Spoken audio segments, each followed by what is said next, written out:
présente, c'est Dr Brahimi. Je suis maître assistante en hématologie au CAC de Blida. Et je viens vous faire le cours sur les troubles de l'hémostase primaire en stomatologie.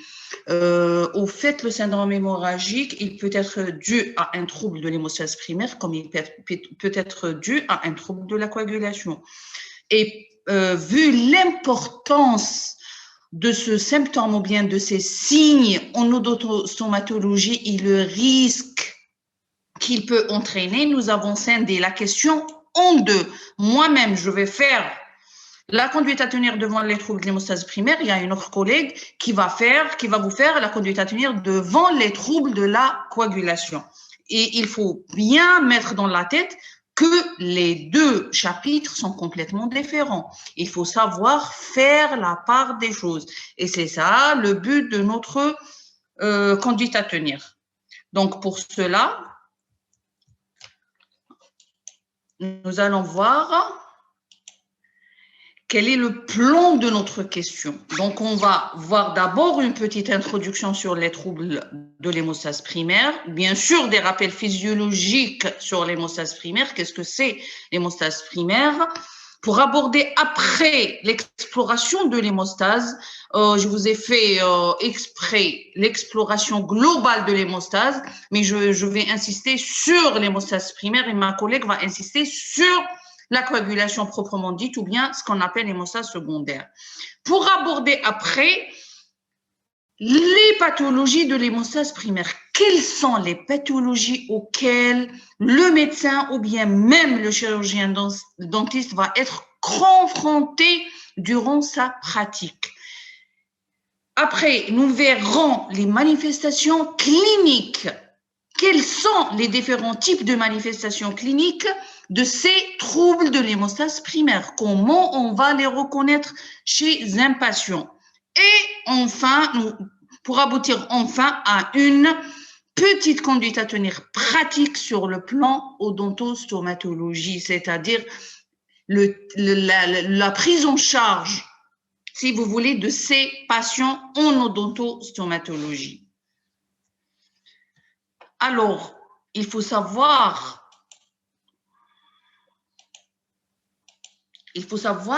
que le risque hémorragique est le principal risque auquel le chirurgien dentiste peut être confronté. Ce risque peut par conséquent être une source de complications très sévères et très graves qui peuvent même être mortelles. Il n'y a pas plus pire que le syndrome hémorragique. Et c'est pour cela que cet acte doit bien se dérouler sans complications afin d'éviter aux patients ces complications qui peuvent mettre en danger sa vie.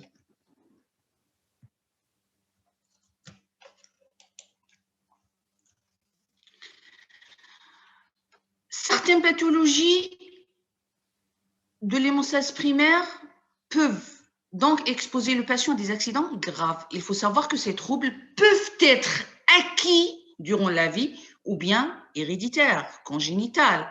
Et c'est pour cela qu'il faut faire la part des choses entre les différents signes de l'hémorragie, c'est-à-dire, il y a, en plus de l'âge, il y a le type ou bien le caractère du syndrome hémorragique qui va nous dire est-ce qu'on est orienté vers une pathologie acquise ou bien vers une pathologie congénitale. Et des fois même, il faut savoir que le chirurgien dentiste peut contribuer lui-même au diagnostic d'une pathologie de l'hémostase. C'est-à-dire, il est le premier à l'occasion de soins dentaires ou bien d'extraction dentaire, il est le premier à voir le malade et à constater un syndrome hémorragique ou bien c'est l'accident hémorragique post-extraction qui va conduire au diagnostic de la pathologie de l'hémostase. C'est vrai que c'est une situation qui est extrêmement rare, mais qui peut se voir et j'en suis témoin. On a reçu même des leucémies aiguës qui ont été diagnostiquées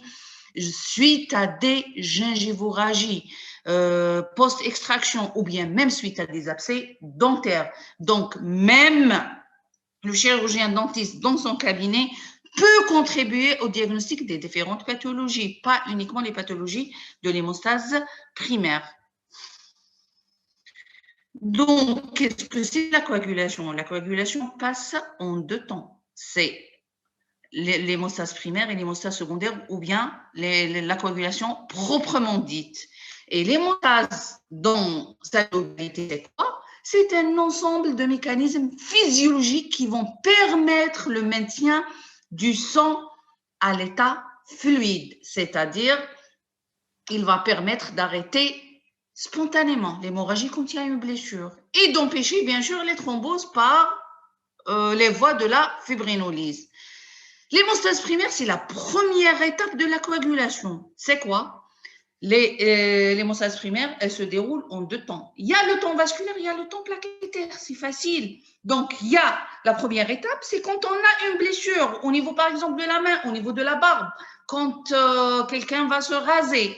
Il faut imaginer les choses. Le temps vasculaire, c'est quoi? Il y a une blessure, donc il y a une vasoconstriction réflexe immédiate. Dès qu'on a une blessure, il y a cette vasoconstriction au niveau de la plaie, vasoconstriction vasculaire au niveau de la plaie, entraînant une baisse du flux sanguin circulant.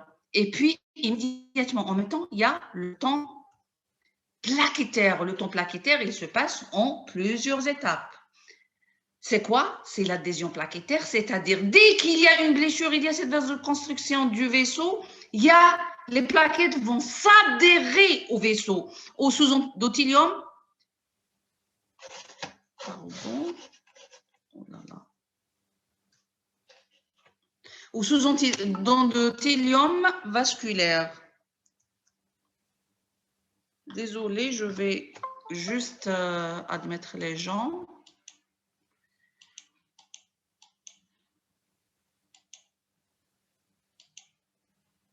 Donc,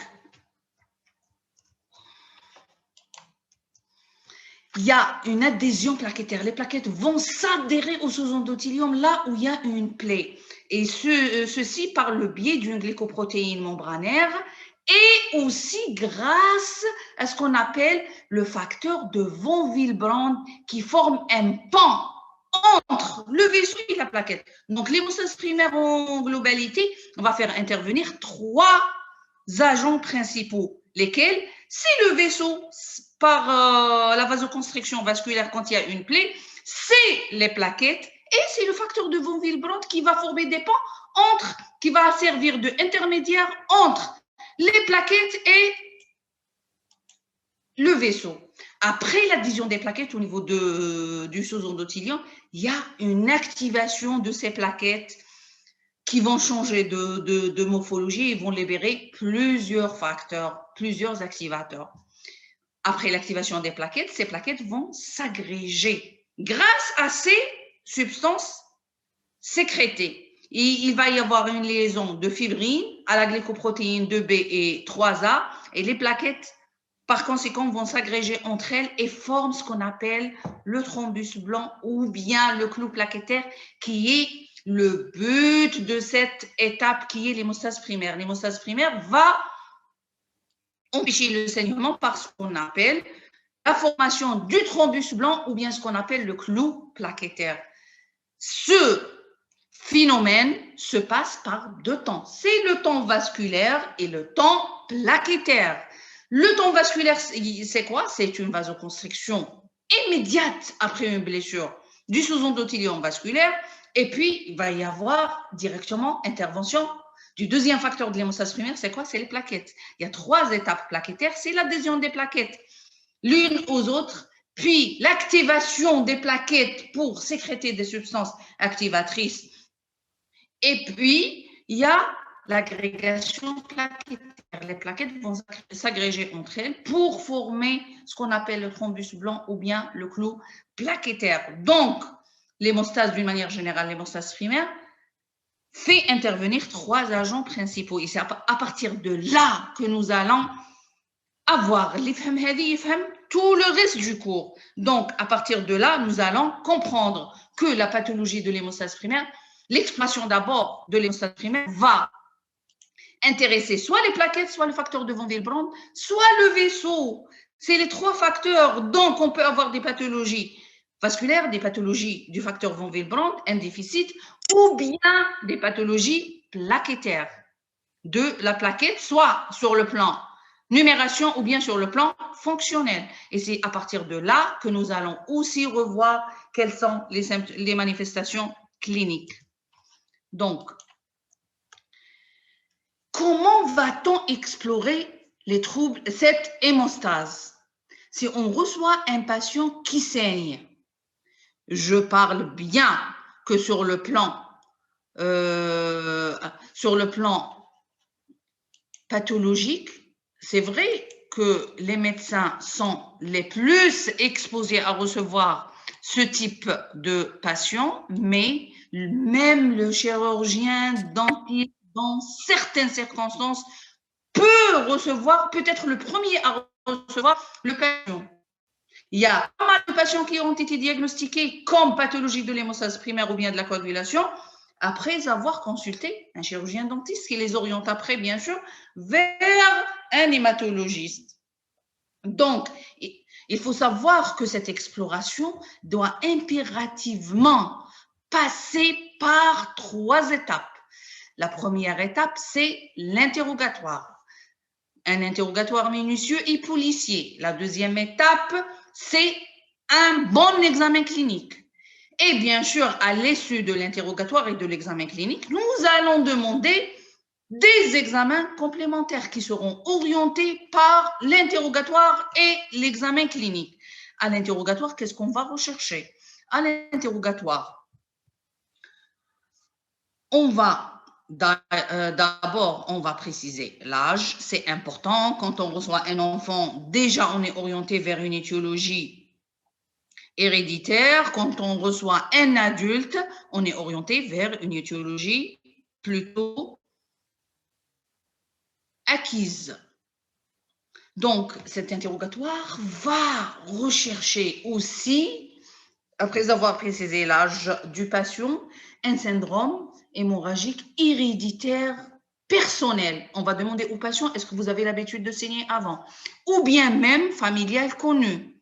Par exemple, en cas de maladie, c'est le cas de l'hémophilie aussi, ou bien de la maladie de von Willebrand, c'est des pathologies héréditaires. Donc, généralement, quand on reçoit une patiente ou bien un patient qui présente une maladie de Willebrand, généralement, il y a d'autres membres de la famille qui sont porteurs de cette pathologie.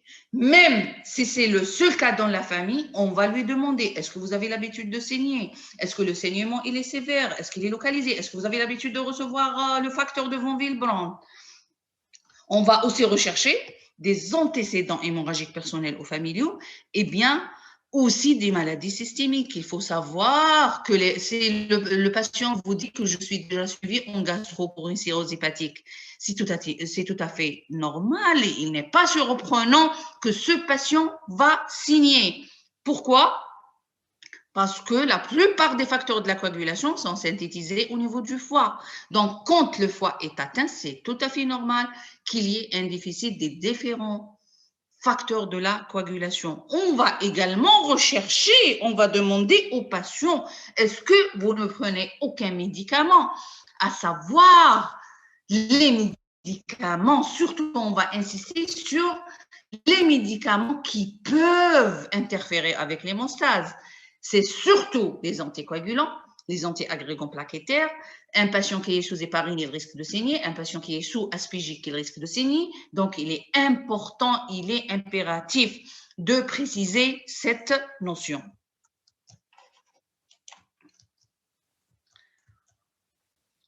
Vient ensuite l'examen clinique. À l'examen clinique, on va bien sûr préciser les caractéristiques.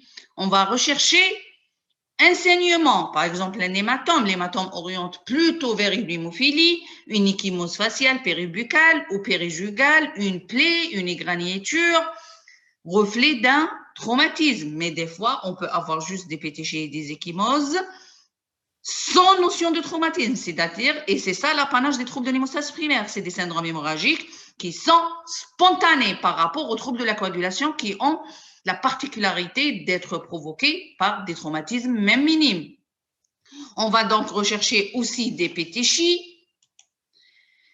Nous allons voir après qu'est-ce que c'est en détail ces manifestations hémorragiques.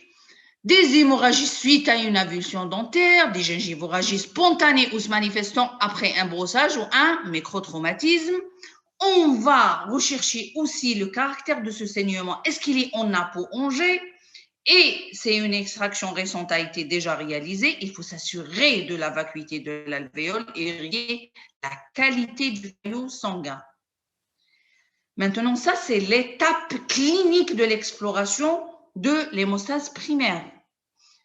Après avoir fait un bon interrogatoire, un bon examen clinique, on va être orienté pour demander le bilan biologique.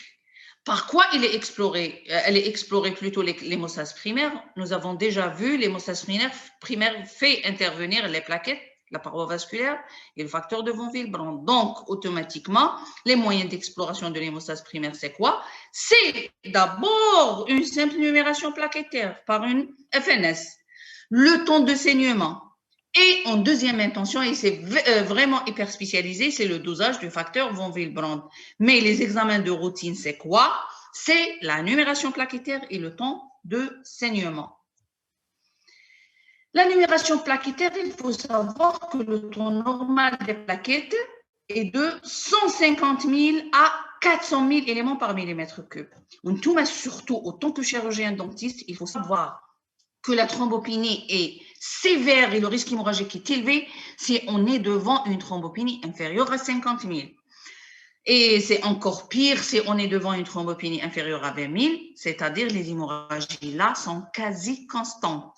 Il faut savoir qu'entre 50 et 100 000, le risque hémorragique est faible. Donc, si vous recevez un patient entre 50 000 et 100 000 éléments par millimètre cube, c'est vrai, n'hésitez pas à demander l'avis du médecin hématologiste, mais dire dans vos têtes, le risque hémorragique, il est faible. Et bien sûr, au-delà de 100 000, il n'existe aucun risque de purpura. À 110 000, 120 000, ce n'est même pas la peine d'envoyer le patient pour un avis en hématologie. On ne parle plus de thrombopénie au-delà de 100 000. Après, il y a le temps de saignement qui peut se mesurer par deux méthodes. La méthode de Duc, c'est-à-dire on va faire une incision au niveau du lobule de l'oreille et puis on va recueillir les gouttes de sang pour voir le saignement sur un buvard pour voir à quel temps le saignement va s'arrêter. La normale avec cette méthode, c'est de 2 à 5 minutes, à 4 minutes. Au-delà de 4 minutes, on parle d'un temps de saignement allongé et qui traduit un risque hémorragique. Il y a une autre méthode pour le mesurer, c'est la méthode Divi. La normale, c'est de 5 à 8 minutes et au-delà de 8 minutes, on parle de TS ou bien temps de saignement allongé. C'est quoi cette méthode? C'est on va créer aussi une incision au niveau de l'avant-bras et sous une pression d'un tensiomètre. Et puis, on va aussi voir à quel moment le saignement va arrêter. Bon, je vais passer l'exploration de la coagulation parce que vous allez la faire après. Et là, on est devant l'hémostase primaire. Maintenant, on va voir quelles sont les pathologies de l'hémostase primaire. Il faut savoir que ces pathologies sont classées en deux catégories.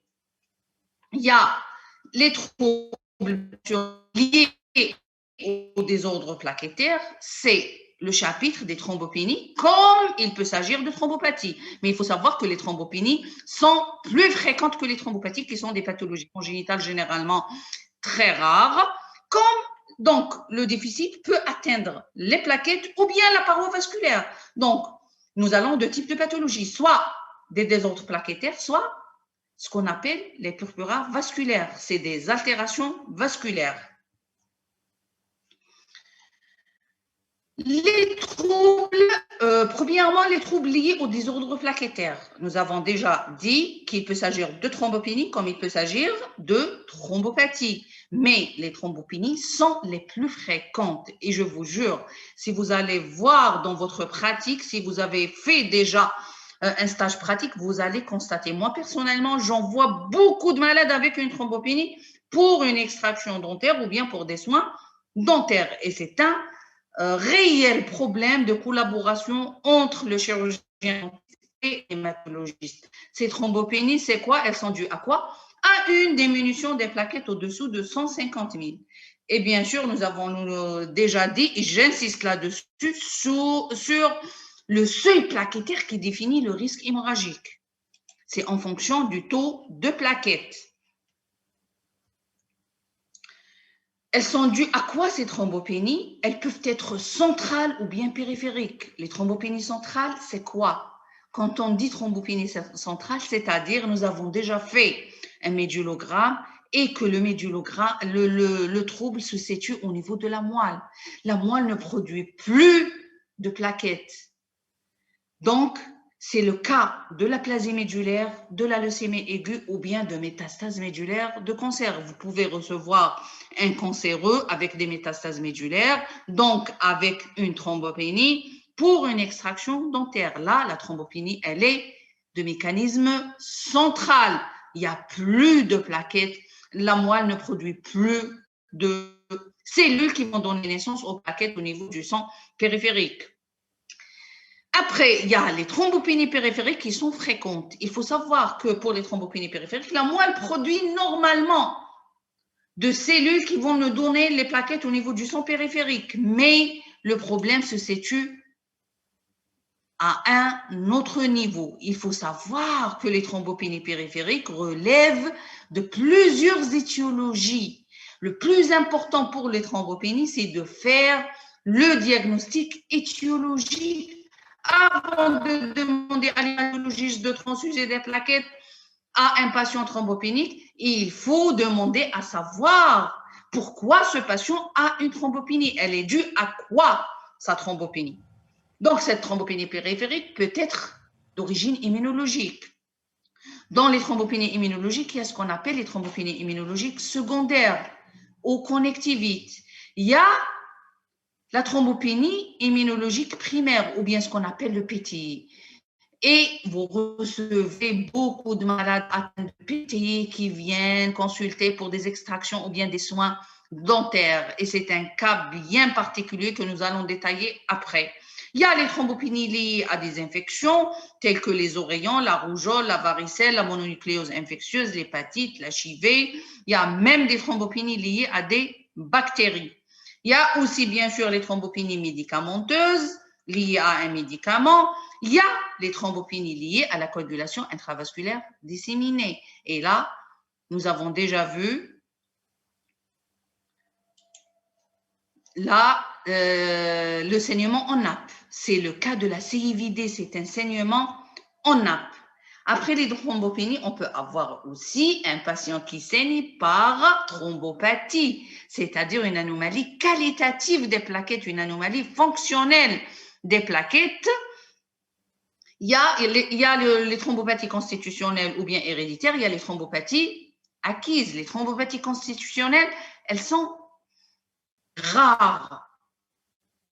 Ils peuvent être responsables, pas fréquentes, là c'est une erreur. Elles sont rares, ils peuvent être responsables de syndrome hémorragique sévère. Il y a plusieurs pathologies. Il y a la maladie de Jean-Bernard Soulier. C'est vraiment rare. Moi, j'en ai vu deux dans ma pratique, Jean-Bernard Soulier uniquement. Dû à une anomalie de l'adhésion. Chifnaf, les différentes étapes du temps plaquettaire. Il y a l'adhésion plaquettaire, l'activation plaquettaire et la dernière étape, c'est l'adhésion, l'activation et l'agrégation. Là, c'est une anomalie au niveau de la première étape plaquettaire, du temps plaquettaire. C'est une anomalie d'adhésion qui est caractérisée surtout par des hémorragies cutanéo-muqueuses et parfois même viscérales. C'est exceptionnel, mais ça peut se voir, qui commence très tôt dans la vie. Si vous recevez un patient atteint de thrombopathie constitutionnelle, il va vous dire que je suis suivi depuis le jeune âge. Il y a aussi la thrombasthénie de Glanzmann qui est une thrombopathie constitutionnelle, mais là, c'est une atteinte de l'agrégation. L'anomalie se situe au niveau du dernier temps plaquettaire, c'est l'agrégation plaquettaire. Et les hémorragies aussi dans ce cas sont cutanéo-muqueuses et peuvent être même viscérales. Mais leur gravité et leur fréquence tendent à diminuer avec l'âge. Puis, plus on prend de l'âge, plus c'est la fréquence des hémorragies, des complications hémorragiques des ménus. Il y a d'autres syndromes qui sont plus rares que je ne vais pas détailler parce que même nous ne. Les thrombopathies acquises, elles sont plus fréquentes que les thrombopathies héréditaires. Elles peuvent être liées à des médicaments tels que les anti-inflammatoires non stéroïdiens. Elles peuvent être liées au syndrome myéloprolifératif. C'est quoi les syndromes myéloprolifératifs? C'est la leucémie myéloïde chronique, c'est la polyglobulie de Vaquet, c'est la splénomégalie myéloïde. Il y a aussi le chapitre des dysglobulinémies en tête de liste, le myélome multiple, qui peuvent être responsables de thrombopathie acquise. Il y a aussi ce qu'on appelle les anémies réfractaires, c'est des anémies, c'est des myélodysplasies du sujet âgé qui peuvent donner aussi des thrombopathies acquises. Il y a après les troubles liés au désordre plaquettaire, les troubles liés au désordre vasculaire, les thrombopénies et les thrombopathies, il y a une entité particulière. Il y a la maladie, ce qu'on appelle la maladie de Willebrand, appelée communément pseudo-hémophilie. Il y a le facteur de von Willebrand qui va former des ponts entre les plaquettes quand elles s'adhèrent les unes aux autres. Donc, un déficit en ce facteur va entraîner une pathologie de l'hémostase primaire qu'on va appeler maladie de von Willebrand. C'est une maladie qui est due à une anomalie qualitative et quantitative du facteur Willebrand. Elle va se manifester par un temps de saignement allongé, mais la numération des plaquettes est normale, un TCK allongé et une diminution du facteur 8 coagulant. Maintenant, les désordres liés aux altérations vasculaires, c'est quoi? C'est le purpura sénile. Vous allez recevoir un patient avec ce type de saignement, mais c'est une pathologie du sujet âgé qui réalise des taches bleues au niveau des ondes d'exposition au soleil par dégénérescence des fibres de collagène. C'est un vieillissement des fibres de collagène vasculaires. Mais il faut savoir qu'au cours de ces purpura vasculaires, le bilan d'hémostase, il est normal. La numération plaquettaire, elle est normale. Le TS, il est normal. C'est vrai qu'en recevant un patient avec une telle main, nous devons systématiquement demander une numération plaquettaire, un temps de saignement. Mais là, le bilan va revenir normal. Après le purpura sénile, on peut avoir le purpura hématoïde. Il faut savoir que le purpura hématoïde ressemble à un purpura pétechial, mais c'est des lésions plutôt de type allergique. C'est une maladie de l'enfant et souvent on trouve d'autres signes associés tels que les douleurs abdominales et de la fièvre. Il y a aussi ce qu'on appelle la maladie de Randu-Osler, qui est une affection héréditaire réalisant des télangiectasies héréditaires. Maintenant, quelles sont les manifestations cliniques ou bien les signes cliniques de ces pathologies de l'hémostase primaire? Comment on va les reconnaître? Alors, les thrombopénies et les thrombopathies peuvent se manifester par des hémorragies cutanées, des hémorragies muqueuses ou même, exceptionnellement, des hémorragies viscérales. Les hémorragies cutanées, nous avons 3 types, les pétéchies, les ecchymoses et les vébis. Les pétéchies sont des éléments pectiformes, vraiment petits en taille d'épingle, qui ont la particularité de ne pas s'effacer à la vétropression. C'est-à-dire que si vous allez exercer une pression là-dessus, elles ne vont pas disparaître. Et c'est un critère très important pour les identifier. Il y a les ecchymoses ou bien ce qu'on appelle communément les bleus, c'est des taches de couleur généralement bleue, de taille et de forme et de siège variables. Il y a aussi ce qu'on appelle les vébis. Les vébis, au fait, c'est des pétéchies qui sont disposées en stries linéaires, surtout au niveau des plis de flexion. Là, c'est au niveau du coude. Il y a les hémorragies muqueuses, l'épistaxis. On peut avoir une épistaxis unie ou bilatérale. On peut avoir des gingivorragies. On peut avoir aussi ce qu'on appelle des bulles endobuccales. Là, ce n'est pas une belle image, mais on peut avoir ces bulles. Et pourquoi on demande systématiquement à un patient qui saigne d'ouvrir sa bouche pour les rechercher? Car leur existence, c'est des cloques de sang, mais qui sont situées généralement pas ici, mais plutôt au niveau de la langue ou bien de la face interne de la joue. et leur existence est un signe de gravité du syndrome hémorragique. Personnellement, quand on reçoit un malade qui saigne, s'il n'a pas de bulle endobuccale, on est tranquille. Mais c'est là des bulles endobuccales, ça sous-entend qu'il saigne abondamment et c'est un signe annonciateur d'hémorragie rétinienne et même d'hémorragie cérébro-méningée. Qui dit wahed avec une bulle endobuccale, pour nous, c'est la catastrophe. On peut avoir aussi un signe subjectif, c'est l'héménométrorragie chez la femme, donc en période d'activité génitale. Donc, il faut demander à la femme pour ce paramètre. On peut avoir une hémorragie conjonctivale. Pour les hémorragies viscérales, elles sont heureusement exceptionnelles, mais quand elles sont là, elles sont graves. Pour les hémorragies rétiniennes, elles ne peuvent être visualisées que par l'examen du fond d'œil. Et l'ultime ou la gravité du syndrome hémorragique, c'est l'hémorragie cérébro-méningée qui peut mettre en jeu le pronostic vital et qui est visualisé par le scanner cérébral. Mais ça, c'est vraiment l'étape ultime d'un patient qui saigne. Pour la prise en charge ou bien la conduite à tenir pratique des patients comme en odontostomatologie, il y a des recommandations internationales en matière de PTI. Comme vous recevez beaucoup de patients atteints de PTI, mais il y a des recommandations internationales. Pour un détartrage dentaire, il faut avoir au moins 20 000 plaquettes par millimètre cube. Pour l'extraction dentaire, au moins 30 000 éléments par millimètre cube. Et pour une anesthésie dentaire régionale, il faut aussi avoir un minimum de 30 000 éléments par millimètre cube. Mais il faut savoir que dans tous les cas, l'évaluation clinique d'un syndrome hémorragique ne peut se faire ni par le médecin seul, ni par le chirurgien dentiste seul. Il faut créer un réseau de prise en charge de ces patients.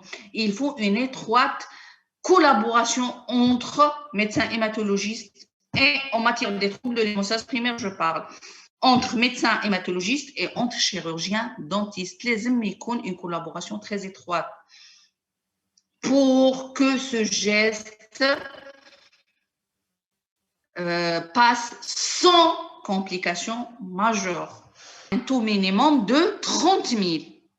Donc, tout mal dit, parce que le malade à 50 000, les plaquettes. Non, selon les recommandations internationales, un taux de 30 000 peut être suffisant pour faire une extraction dentaire. Et pour une anesthésie dentaire régionale, aussi un taux de 30 000 est largement suffisant.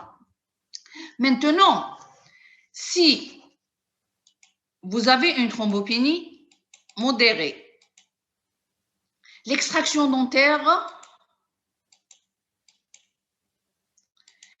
peut se faire sans apport plaquettaire, bien sûr en respectant les procédés d'hémostase locale. Maintenant, si un patient est atteint d'une thrombopathie ou bien d'une thrombopénie sévère, donc ils doivent impérativement recevoir une transfusion de plaquettes avant. En dehors des cas de thrombopénie immunologique. Pourquoi? Parce que généralement, je suis responsable, je suis les patients atteints de thrombopénie immunologique. Généralement, quand j'envoie un malade, il faut le transfuser en plaquettes. Non, pour la thrombopénie immunologique, le traitement, ce n'est pas la transfusion de plaquettes. Vous l'envoyez pour avis. C'est le médecin hématologiste qui décide, parce que la thrombopénie immunologique, elle est due à des auto-anticorps. Les auto-anticorps, ils sont dirigés contre les propres plaquettes du patient. Donc, même si on va transfuser des plaquettes, il va y avoir de rendement. Au contraire, c'est dangereux pour le malade parce qu'on va l'exposer à une allo-immunisation. Donc, un patient atteint d'un PTI, c'est le médecin hématologiste qui va décider. Bon, au-delà de 30 000, on n'est pas en danger.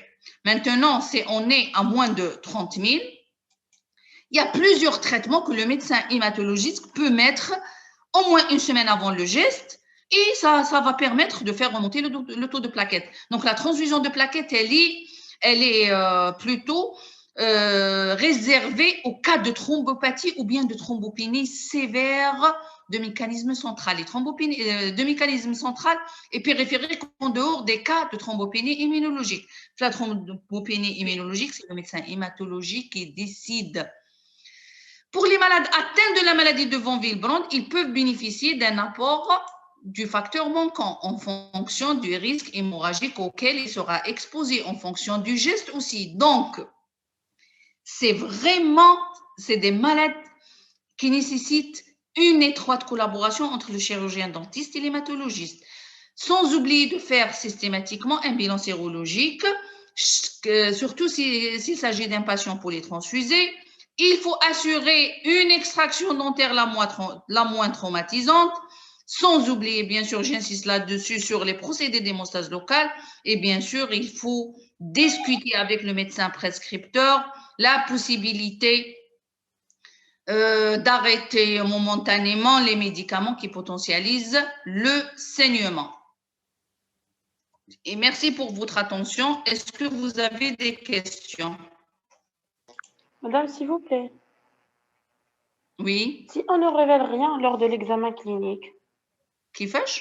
Si on ne révèle rien lors de l'examen clinique. On suspecte rien.